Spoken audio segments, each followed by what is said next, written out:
belongs to those who innovate. Innovation is what creates value. It creates a competitive advantage. It drives forward economies. And we can, I think, help each other's economies and help our citizens by cooperating in innovation. And this is what we're going to sign right here upstairs. In addition, I think there are many, many other areas in AI, in cyber, in trade, in tourism. We already have a sizable number of Israeli tourists visiting Slovenia. There'll be more. I hope to visit you one day as well. You're welcome. And I hope it's not in the distant future. And we look forward to using your port in the Adriatic Sea, Koper, to have it as an entry point for Israeli products to Europe as well. So we are well underway going in that direction. I want to thank you for designating Hezbollah as a terrorist organization. Of course it is. I also want to thank you for your support in international forums. And I want to tell you that we in Israel, in Jerusalem, are very excited to host you and your delegation. I think, again, this will be something that people will look back and they'll see what they call an inflection point or a tipping point or whatever else they call it. This is the beginning of a new dawn. So welcome, friend, to Jerusalem. Thank you, Mr. Prime Minister, dear friend Benjamin. As you said, Israel and Slovenia have been sharing friendly relations since Slovenia was established as the independence country 30 years ago. And I'm really glad that this time I was able to make it. This is my third term as a Prime Minister. I always planned to come to Israel, but always something happened and prevented me to do it. This time, despite the challenging times regarding Corona and so on, we did it, and I'm especially glad that we agreed on a program which is focused on innovation.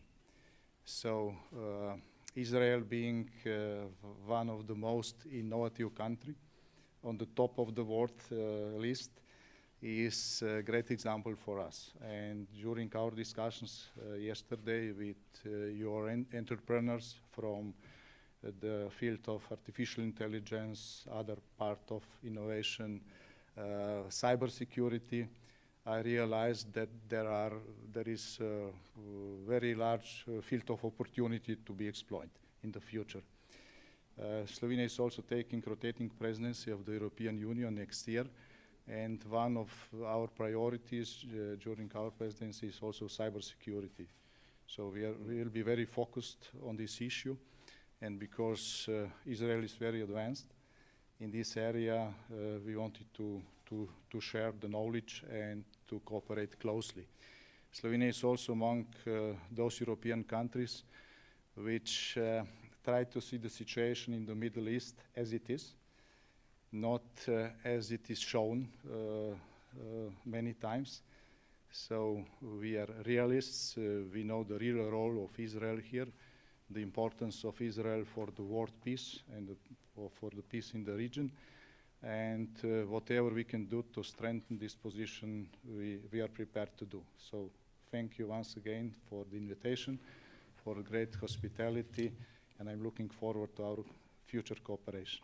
Thank you very much, Janez. May I say about the new situation, you know, we've just signed the Abraham Accords, and country after country is joining the peace agreement that we have and the normalization agreements that we have with the United Arab Emirates, with Bahrain, with Sudan.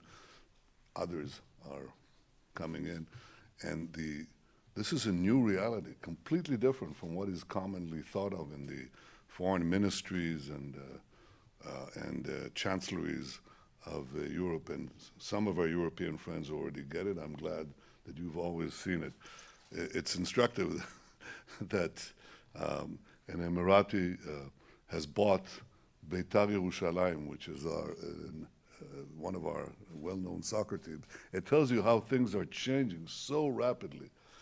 And I hope that you can facilitate in your role as in the EU presidency to have the EU understand that this is a different world and there are different opportunities, different alliances for the good, for the better. If you don't mind, I'll say a few words in Hebrew and then we'll go up and signed the innovation agreement. אני כינסתי אתמול את קבינט הקורונה כדי לדון בדרכים להורדת התחלואה ומקדם ההדבקה. הם זינקו באופן דרמטי בימים האחרונים. ממחר אנחנו נפעיל תוכנית שמטרתה להוריד את התחלואה תוך ניסיון להימנע מסגר. היעד שלנו הוא להימנע ככל הניתן מסגר.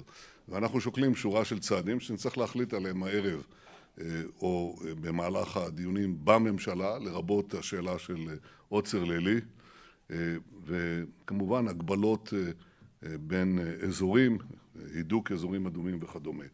אני ביקשתי להמשיך להפעיל את תוכנית האיים הירוקים, זה כנראה יחייב חקיקה, וחשוב גם עכשיו להבין, אנחנו רואים את הסוף. החיסונים יגיעו מהר מאוד, בימים הקרובים כבר יהיו כאן החיסונים הראשונים. אנחנו רואים את הסוף. אבל אסור לנו, כמו במלחמה, אסור כשרואים את סוף המלחמה, לאבד אנשים סתם. שאנשים ימותו, אנשים יחלו במחלה קשה, סתם. אפשר למנוע את זה. אני צריך את שיתוף הפעולה שלכם גם במילוי הנחיות של משרד הבריאות וגם בהגבלות. ומישהו אומר, איך יכול להיות הדבר הזה? כל המדינות, בלי יוצא מן הכלל. אני מדבר איתם, מנהיגים, מאירופה, מהעולם. כל המדינות מפעילים סגרים, מפעילים אמצעים הרבה יותר קשים משלנו, כי הם לא נקטו בהחלטות הקריטיות בזמן הנכון. אנחנו עשינו את זה. אנחנו קיבלנו את ההחלטות הנכונות, וכתוצאה מזה התחלואה והתמותה בישראל היא כמעט מן הנמוכות ביותר בעולם, בטח בעולם המערבי. כי אנחנו מקבלים, אנחנו מצליחים להילחם בקורונה ורואים את הסוף, שתפו איתנו פעולה, אל תשמעו לכל הפופוליזם, אנחנו עושים את ההחלטות הנכונות. תודה רבה לכם. One day I'll be able to translate that directly into your language, but that's not going to happen quite right now.